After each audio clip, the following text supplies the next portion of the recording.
कवटेसार येथे धारदार शस्त्राने हल्ला, दोघे जखमी, 5 जणांविरुद्ध गुन्हा।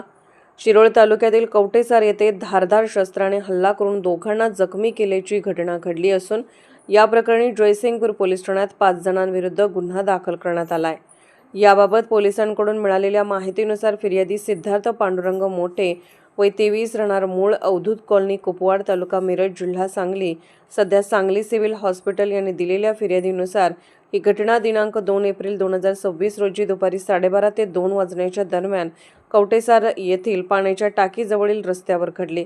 फिर्यादी व त्याचा मित्र वरुण जयवंत सोडके हे मोटरसायकलवरून परत जात असताना आरोपींनी त्यांना अडवून शिवीगाळ करत धारदार शस्त्राने हल्ला केला।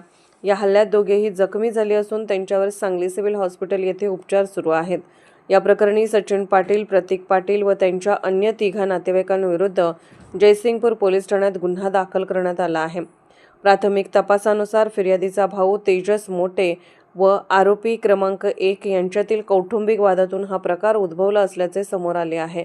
फिर्यादी आपल्या भावाचा शोध घेण्यासाठी आरोपीच्या घरी गेले होते। त्यानंतर परत येत असताना आरोपींनी बेकायदेशीर जमाव करून हल्ला केल्याचे फिर्यादीत नमूद आहे।